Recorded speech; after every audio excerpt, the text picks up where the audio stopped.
अरे मरता है तो मर जाए, तुम जैसे साइकोपाथ हैं। ऐसे सबको देने लग जाओ, मेरी तो दुकान बंद हो जाएगी। चल हट यहाँ से। अंकल मैं फ्री में थोड़ी ना मांग रही हूँ, 50 रुपए तो कम है, मैं बाद में दे जाऊंगी, मुझ पे भरोसा करो। तुम भिखारियों का क्या भरोसा, एक बार चली गई तो दोबारा शक्ल नहीं दिखाएगी।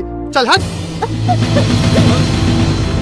अरे भाई, बच्ची को क्यों धक्का दे रहे हो? अरे भिखारियों को ऐसे ही भगाया जाता है। अंकल थोड़े पैसे कम पड़ रहे थे, ये दवाई मेरे पापा के लिए बहुत जरूरी है।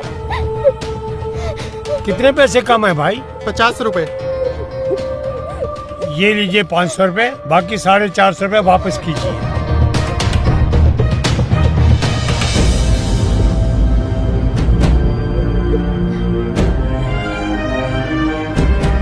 ये ले बेटा, पैसे भी ले जा बेटा, तेरे काम आएंगे। बेटा जल्दी से घर जा, अपने पापा को ये दवाई दे। Thank you uncle. जा। इस लड़की का बाप मरे ना मरे, लेकिन ये बुड्ढा जरूर मरेगा, ऐसे परोपकार करता रहा तो।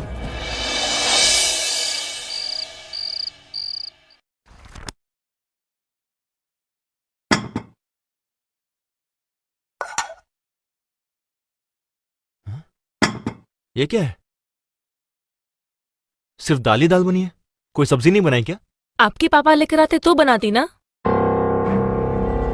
सुबह मैंने इनको 500 रुपए दिए थे सब्जी लाने के लिए, सब्जी तो लाए नहीं, ऊपर से किसी का भला करके आ गए। क्यों करते हैं आप पापा ऐसे? हाँ? आपको रिमी ने सब्जी के लिए पैसे दिए थे या किसी का भला करने के लिए? बेटा, उस बच्ची को पैसे की बहुत जरूरत थी। हाँ, तो उसे पूरे पैसे देने की क्या जरूरत थी? 10-20 रुपए देकर भी तो आप पीछा छुड़ा सकते थे ना। हाँ? अब देखिए, आपके इन्हीं चक्करों की वजह से हमें दाल रोटी खानी पड़ रही है। और रिमी, तुम पापा को दोबारा पैसे देकर बाजार नहीं भेज सकती थी क्या? इनका क्या भरोसा, कहीं वापस कोई जरूरतमंद मिल जाता तो उसे भी पैसे देकर वापस खाली हाथ घर लौटाते। तुम कोई नौकर क्यों नहीं रख लेती हो? हाँ, अगर नौकर रख लिया तो घर में पड़े पापा क्या करेंगे? अरे पर कम से कम ये सब तो नहीं होगा।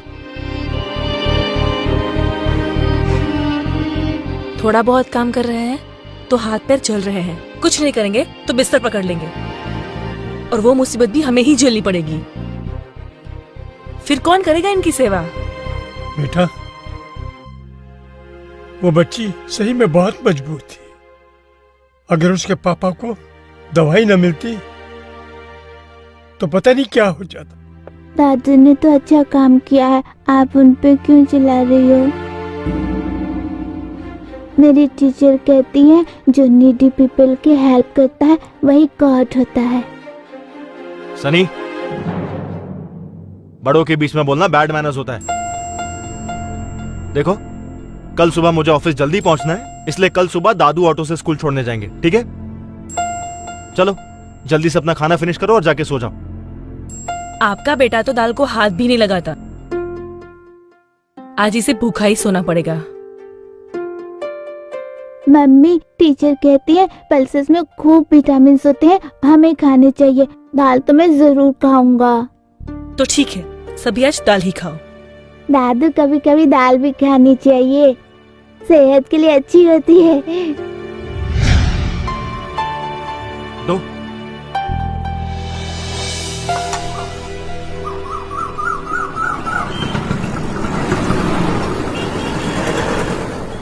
कितना हुआ भैया?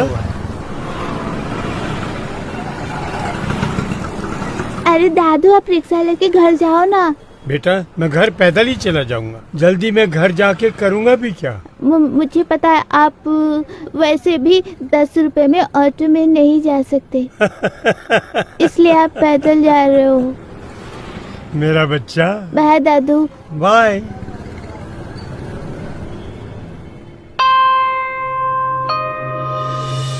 क्या हुआ बेटा? दादू, टीचर ने भी कहा था भगवान जब भी दुनिया में आए उन्हें लोगों ने बहुत दुख दिया, लेकिन भगवान तो नीडी पीपल की हेल्प करते हैं, तो पीपल उनको क्यों दुख देते हैं?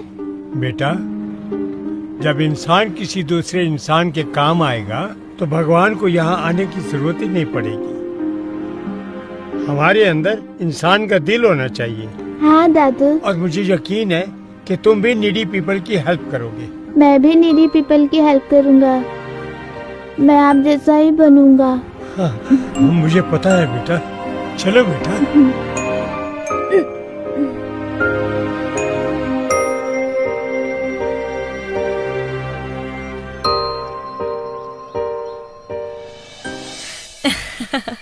सच बड़ा ही सेक्सी ड्रेस था वो तो। हाँ यार, आजकल तो ये विमेन के बीच बना फैशन का ट्रेंड है। राज तो क्रेजी है मुझे उस ड्रेस में देखने के लिए। बट ये कैसे पॉसिबल है? तेरे फादर इन लॉ तुझे इतने बोल्ड आउटफिट में देखेंगे तो वो क्या सोचेंगे? Who cares of him? उनकी वजह से हम क्या खुश रहना छोड़ दे? ये बूढ़े लोग होते ही है हमारी खुशियों में आग लगाने के लिए। बट तू है बहुत लकी यार जो तुझे राज जैसा हस्बैंड मिला है। मेरे घर में देख, मेरे ससुर की चलती है, चाहे वो सही हो या गलत। मैंने एक बार अपने हस्बैंड से फादर इन लॉ को अलग रहने के लिए क्या बोल दिया, वो तो कहने लगे मैं तुम्हें छोड़ सकता हूँ पर अपनी मम्मी पापा को नहीं। ये खून के रिश्ते भी ना बड़े अजीब होते हैं। कितनी भी परेशानी हो वो एक दूसरे का साथ नहीं छोड़ सकते। तेरे और मेरे ससुर में डिफरेंस भी तो देख।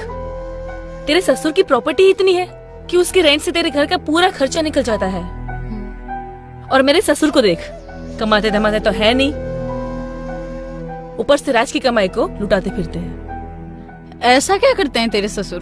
घर का सामान लाने बाजार भेजती हूँ और खाली हाथ लौट कर आते हैं। कहते हैं उन पैसों से किसी की मदद कर दी। पता नहीं सच बोलते हैं या झूठ। आज की महंगाई में किसी को घर बैठा कर खिलाना कितना मुश्किल होता है पता है ना। एक तो इनको खिलाओ, ऊपर से इनकी घपलेबाजी भी झेलो। अरे इस सठियानी उम्र में ना लोगों का भरोसा ही नहीं है।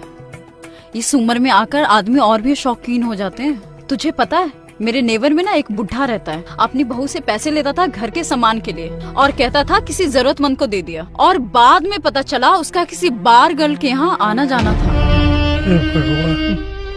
पता नहीं इनका क्या चक्कर है। राज तो कहता है कि घर के काम के लिए कोई नौकर रख लो। अगर इनका पेट भरना ही है तो नौकर को अलग से पैसे क्यों दे, है ना। और वैसे भी आजकल हमारी जरूरतें पूरी ही नहीं हो पाती है। कितने दिन से राज हांगकांग के टूर की प्लानिंग कर रहा है, लेकिन इनकी वजह से कुछ पैसे से हो पाए तब ना। अब पता है कि घर में गेस्ट आए हुए हैं, मगर साहब अपने बेडरूम में आराम फरमा रहे हैं, जैसे घर में खूब नौकर चाकर हो। अरे पापा, देख नहीं रहे हो क्या? घर में मेहमान आए हुए हैं, जरा चाय तो बना दीजिए।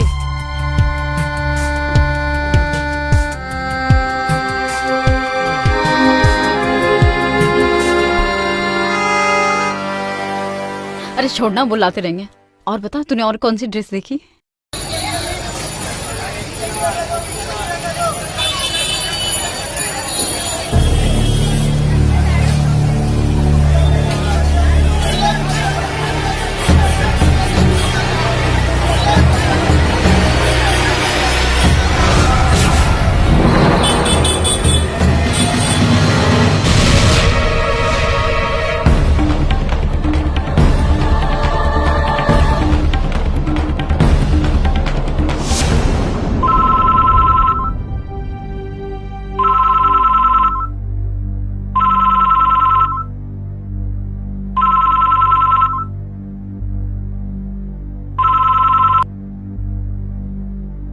हेलो।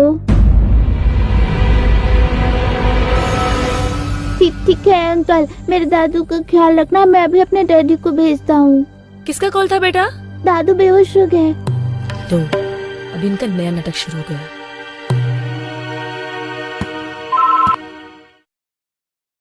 Hello hello daddy. ये किसको कॉल कर रहे हो तुम? हेलो सनी बेटा, तुम कुछ बोल क्यों नहीं रहे हो? डैडी को। देखो बेटा, छोटी छोटी बातों के लिए पापा को परेशान नहीं करते, ओके? तुम जाओ, जाके खेलो, दादू आ जाएंगे, okay? Hello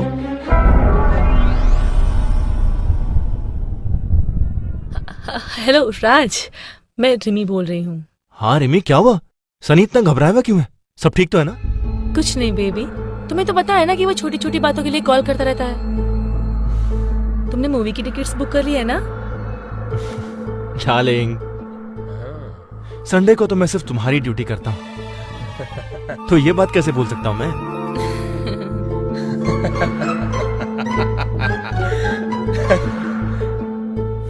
bye darling, love you. क्या हुआ बे, तू क्यों इतना हंस रहा है? तेरी शादी होने दे, फिर देखता हूं मैं तू कैसे हंसता है। यार मुझे एक्चुअली ये समझ नहीं आता कि लोग अपनी वाइफ से इतना खौफ क्यों खाते हैं। वो खौफ इसलिए खाते हैं क्योंकि लड़कियां ना वाइफ बनते ही शेरनी हो जाती है और लड़के डॉगी। इसके लिए मैंने तू भी कुत्ता ही बनने वाला है। Done, done. याद रखना ये बात, हाँ? डन।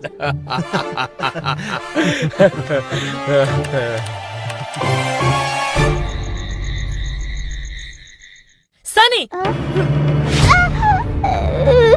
अरे मार क्यों रही हो मेरी बेटी को? बेटा, तुम्हें मैंने पैसे किस लिए दिए थे?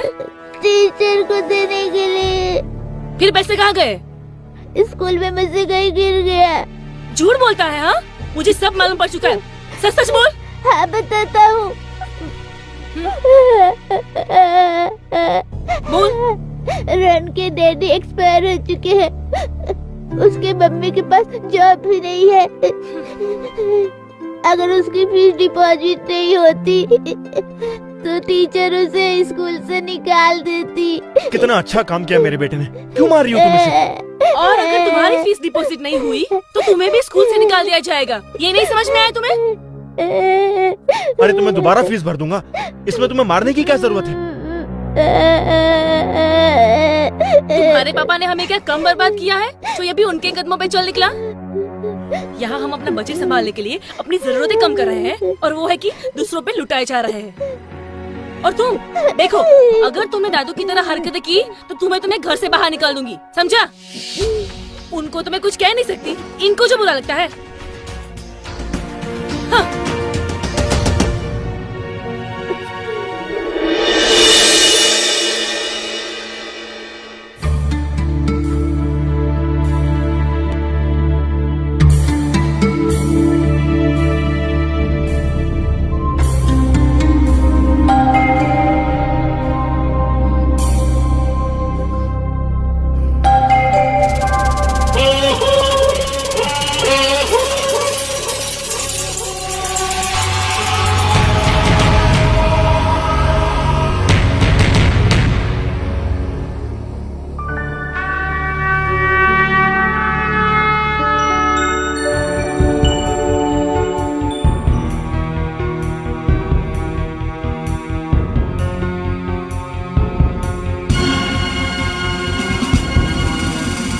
पैसे लाए तो मैं कहाँ चले गए? पैसे कहाँ गए? अभी तो जेब में ही थे, कहाँ गए?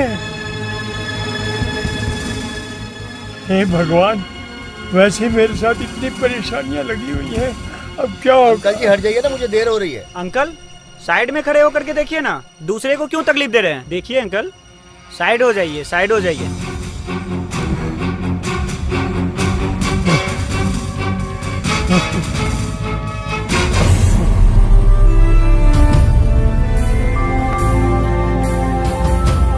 पैसे तो है ही नहीं जेब में। मैं तो लाया था, कहाँ चले गए? क्या जवाब दूंगा उनको मैं? पहले मेरे ऊपर बड़ी मुसीबत पड़ी रहती, अब क्या जवाब दूंगा?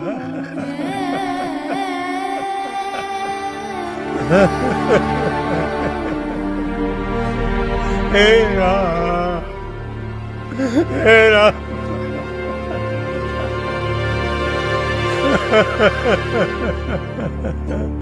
अब क्या करूंगा मैं?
बेटा, मेरा एक छोटा सा काम कर दोगे क्या?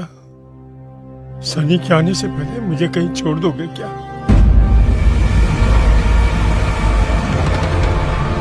कहाँ जाना चाहते हैं आप? बेटा, मैं चाहता हूँ कि मेरी बाकी की जिंदगी किसी वृद्ध आश्रम में मेरी उम्र के लोगों के बीच कटे। मेरे यहाँ साथ रहने से तुम लोगों को परेशानी होती है। मैं नहीं चाहता मेरे बच्चों की खुशी में मेरी वजह से खलल पैदा हो। वैसे भी मेरा शरीर थक गया। अब मैं आप लोगों के किसी काम का नहीं रहा। तुम लोगों पर मैं बोझ बनकर नहीं जीना चाहता।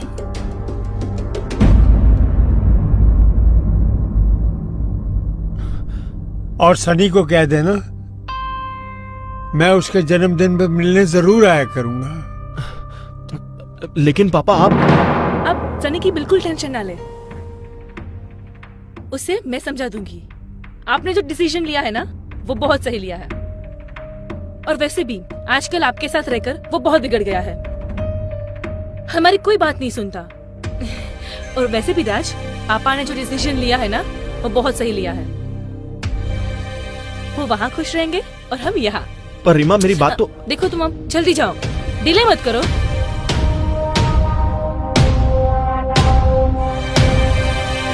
अरे पापा, आपने कुछ सेविंग की थी क्या, जो इसको आप ठेले में लेकर जा रहे हो? बेटा, जिंदगी का फर्ज निभाते निभाते मुझे सेविंग करने का मौका ही नहीं मिला। और जो भी सेविंग किया था वो आप लोगों के नाम कर चुका हूं। इसमें गायत्री की तस्वीर है, जिसे मैं अपने साथ लेकर जा रहा हूँ। मैं नहीं समझता ये आप लोगों के किसी काम की है। हाँ, वैसे भी ये हमारे काम की नहीं है। ले जाइए आप अपने साथ, ठीक है? वैसे भी फालतू चीजों के लिए हमारे घर में बिल्कुल जगह नहीं है। चलो, अच्छा हुआ गायत्री पहले ही चली गई, वरना आज उसका बोझ मेरे ये बूढ़े कंधे उठा भी नहीं पाते हैं। चल बेटा, चल, अब मुझे विदा कर दे। जाओ ना।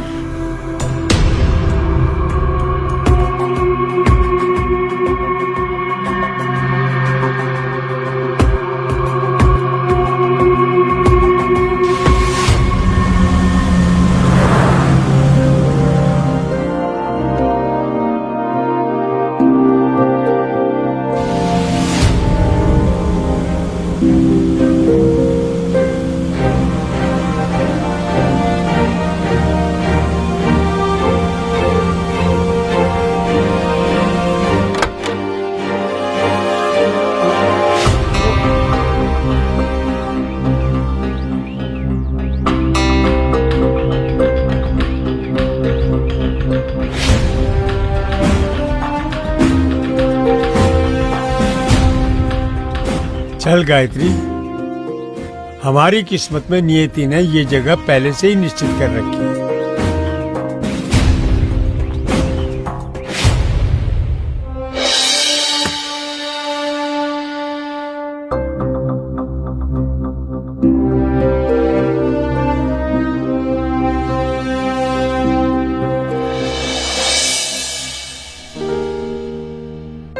आइए बैठिए। Thank you. जरा इनका नाम बताइए। राम कृष्ण दयाल।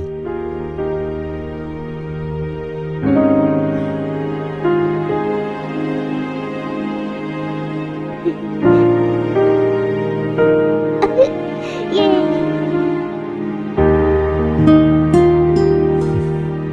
अरे वाह, मैं ये पहला आश्रम देख रहा हूँ जहाँ बूढ़ों और बच्चों को एक साथ सहारा मिला है। जी हाँ, दोनों अपने अपने घर वालों को मिस ना करे, इसलिए दोनों के लिए एक ही आश्रम बना है। यहाँ दादा दादी अपने पोती और पोतियों को पाल लेते हैं और पोते पोतियां अपने दादा दादी को। क्या बात है।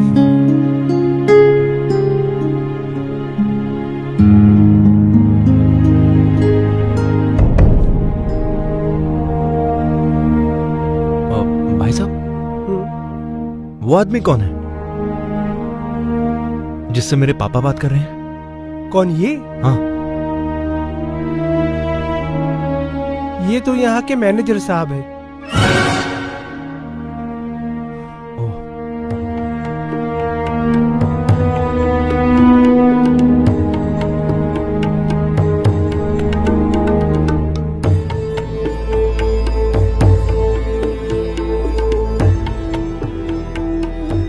आपने मुझे किस लिए बुलाया है? कुछ काम था?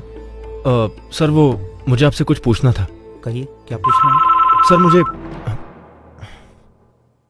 एक second sir, so sorry.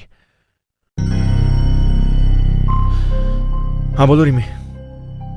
Post से छुटकारा मिला कि नहीं? देखो मैं भी किसी से बात कर रहा हूँ, तो मैं कॉल बैक करता हूँ। हाँ ठीक है। अच्छा रुको, मेरी बात सुनो। उनसे कहते ना कि सनी के बर्थडे पर भी आने की जरूरत नहीं है, क्योंकि मैं नहीं चाहती कि मैं सनी पर उनकी परछाई तक पड़े। ठीक है? मैंने तुमसे कहा ना, फोन रखो, अभी बाद में कॉल करता हूँ तुम्हें। Okay fine.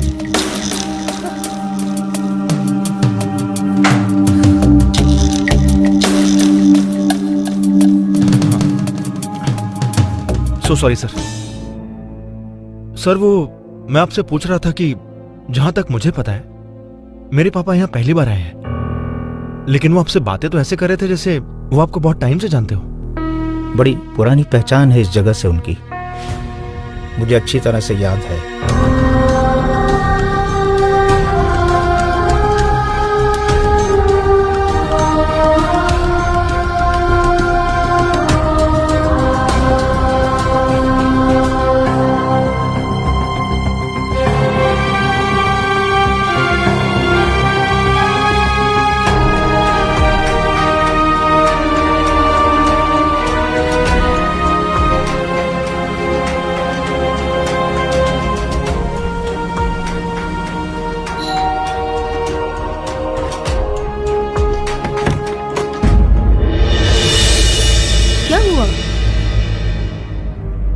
तुम तो ऐसे सैड हो जैसे तुमने अपने पापा को वृद्धाश्रम नहीं शमशान छोड़ कर आए हो।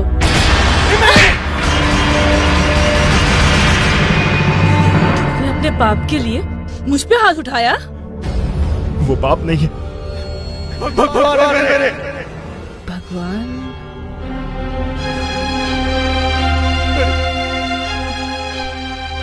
मैं तो अनाथ हूं। आज कई सड़कों पर भीख मांग रहा होता। अगर उन्होंने मुझे आश्रम से गोद नहीं लिया होता तो उन्होंने मुझे कभी एहसास नहीं होने दिया कि मैं उनका खून नहीं हूं। और आज मैंने उन्हें खून के आंसू रोने पर मजबूर कर दिया। ये सब कुछ उन्हीं का तो है। ये घर, मेरा नाम, मेरी पहचान, यहां तक कि तुम भी। क्या तुम्हारे पापा मुझे अनाथ को तुम्हें सौंप दे? बोलो। ये तुम्हें कैसे पता चला? किसने बताया तुम्हें ये सब?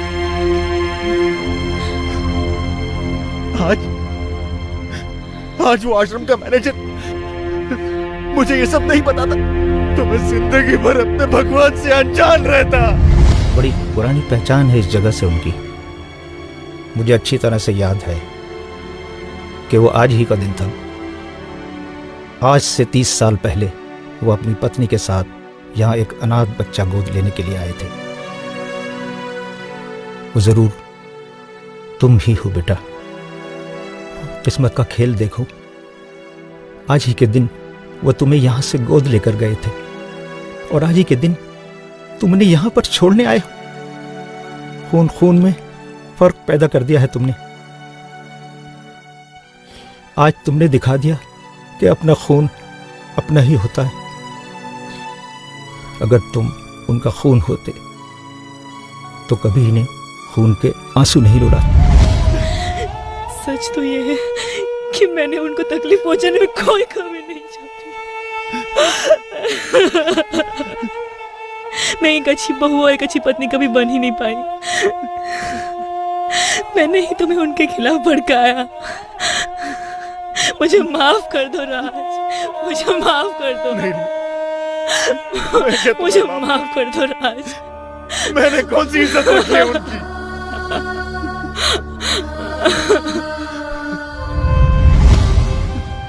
मैं उनके पैरों में गिरकर बहुत रोया, बहुत गिड़गिड़ाया, पर हमने उन्हें इतनी तकलीफें दी है कि अब हम उनका प्यार कभी वापस नहीं पा सकते।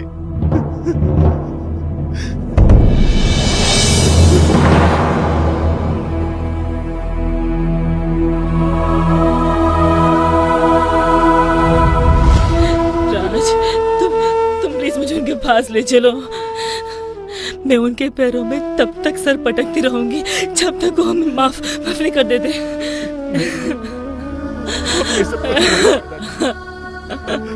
वो हमारे पास कभी नहीं आएंगे, कभी नहीं आएंगे। सरप्राइज! मम्मी, डैडी, दादू। पापा, पापा, पापा हमें माफ कर दीजिए। पापा हमें माफ कर दीजिए। मुझसे बहुत बड़ी माफ कर दीजिए पापा। मैंने बहुत बुरा बर्ताव किया है आपके साथ। मैं माफी के लायक नहीं हूँ। आपने जिंदगी भर बोझ उठाया और आज जब आपको जरूरत है तो मैंने आपको ही बोझ समझ लिया। आपने मुझे ये कभी एहसास नहीं होने दिया कि मैं आपकी औलाद नहीं। जिस औलाद को अपने बेटे की तरह जिंदगी भर प्यार दिया, अब उससे नाराज होकर उसके सिर से पिता का साया मत हटाइए। देखिए पापा, अगर आपने मुझे माफ नहीं किया ना तो मैं अपने आप को ऐसी सजा दूंगा कि आपको मेरा बोझ एक बार फिर उठाना पड़ेगा, अपने कंधों पर रखकर मुझे शमशान तक पहुंचाने का। ऐसा मत बोल बेटा, ऐसा मत बोल बेटा। तुम बच्चों की शरीर में बना जी रहा हो। तुम मेरी जिंदगी में नहीं होते तो मैं गायत्री के साथ ही इस दुनिया को अलविदा कह दिया होता।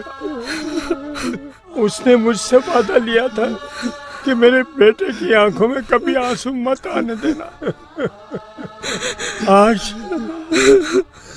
आज मैं तुमको रुलाकर मैं उसका गुनाहगार बन गया बेटा। अब मुझसे ये गुनाह नहीं होगा। मैं खुद तो तकलीफ उठा सकता हूँ, मगर गायत्री से लिया वादा मुझसे ना तोड़ना बनेगा। बस तुम लोगों से एक ही विनती है, जब तक मैं जिंदा हूँ मेरे पोते को मुझसे दूर मत करना कभी। मैं भी जहाँ दादू कहते वहाँ मुझे मेरे हर बर्थडे पे ले जाया करते थे। मुझे पता था दादू वहाँ जरूर मिलेंगे। मैं जाके अपने दादू को ले आया। मेरा राजस्थानी बेटा, इसमें मेरी जान है। मैं इसके बिना जी नहीं